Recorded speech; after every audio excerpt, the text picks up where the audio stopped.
On the night of January 15th, 5 friends, Sarah, Mike, Emma, Daniel, and Jake, stood before the infamous Blackstone Asylum, an abandoned institution notorious for its dark past.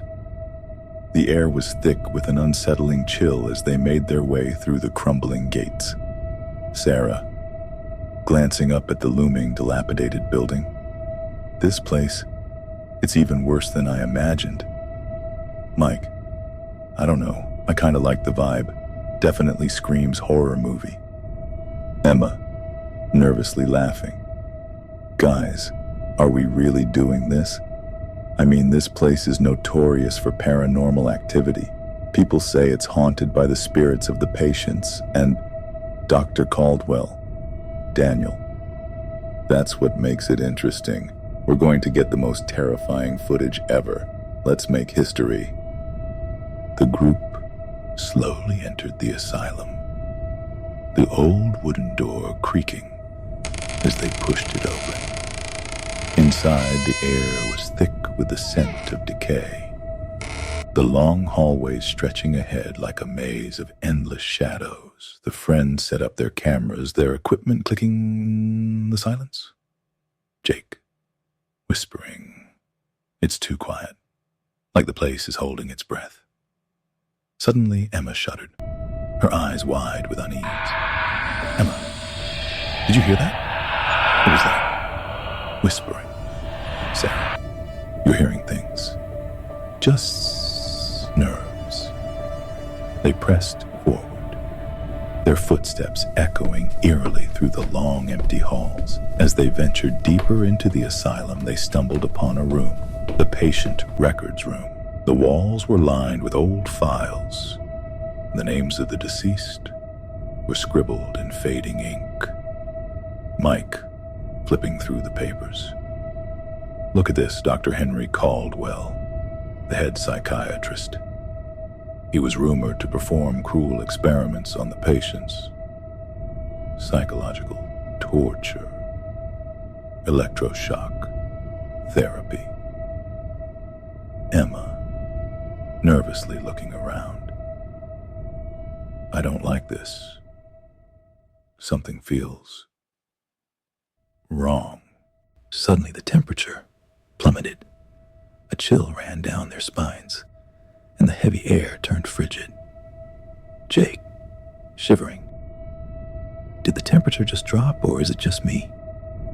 Sarah, no, it's not you. Something's off.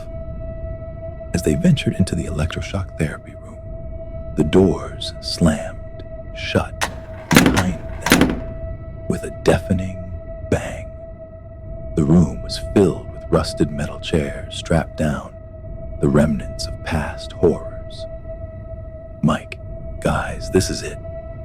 This is where they did the worst things, the worst nightmares happened in here. Daniel, holding the camera. Let's get this on film. Let's get the EVP. This place is screaming for attention. As they set up their EVP recorder, the room seemed to close in around them. The whispers returned, growing louder. Sarah. There it is again. Did you hear that? The recorder crackled to life, distorting with static before a low, guttural voice whispered through the speakers. Voice. Distorted. Chilling. He never left. The air grew thicker, and suddenly Sarah froze, her face paling. She turned slowly, feeling a cold hand brush her shoulder. Sarah, voice trembling. What was that? She spun around. There was nothing but shadows. Jake, stepping back. Okay, that's enough. This is getting too real. But before they could leave, the lights flickered violently, casting long shadows across the room. And then, suddenly, Mike, grabbing his throat, gasping. What? What's happening? It's choking me. He collapsed to the ground, clutching his neck. His eyes bulged with terror as he gasped for air. The others screamed, scrambling to help him. But it was as though invisible hands were tightening around his throat. Mike, barely able to speak. It's him, Dr. Caldwell. He never left. With frantic desperation, they managed to drag Mike out of the room. His body trembling uncontrollably, his face pale as a ghost. Emma panicked. What the hell just happened? What was that? It was like something grabbed him. Daniel, his voice shaking. We need to get out of here now. As they rushed through the asylum, the walls seemed to close in on them. The once quiet halls now echoed with footsteps behind them. Heavy, slow, deliberate. Jake, looking over his shoulder. Someone's following us. Did you hear that? They stumbled into a hidden room. The archives. Dusty photographs littered the floor, and strange symbols were scrawled on the walls. One photo caught their attention.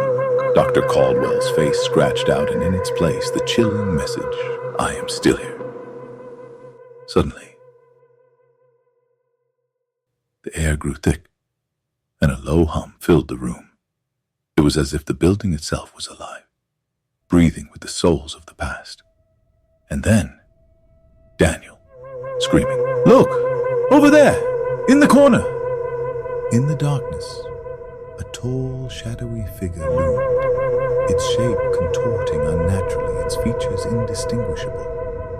It was as if it was made from the shadows themselves, standing still, watching them with malicious intent. The figure's presence was suffocating. And as it stepped closer, the room became unbearable, as though it was closing in on them. Mike, still shaking from his near-death experience, finally whispered the one sentence that haunted them all. Mike, weakly. The patience never left. Panic surged through the group as they bolted from the room, racing toward the exit, but the asylum seemed to play tricks on them. Hallways shifted, doors wouldn't open, and the sound of footsteps followed them relentlessly. They finally made it to the front door. As they reached the gates, the friends looked back, their hearts still pounding. The asylum stood in silence, too silent. Jake, breathing heavily. "We're out. But wait. 8. Look." In the windows, faint lights flickered, casting an eerie glow despite the building having no power for years.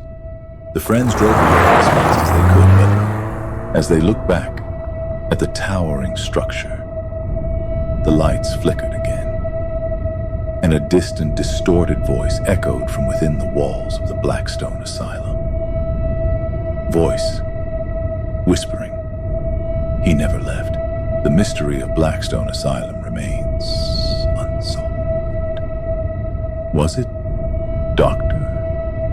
Caldwell's demonic influence that still haunts the asylum, or are the restless souls of his tormented patients still trapped within, forever seeking vengeance? The truth remains buried in the darkness. Decide to enter may never return the same.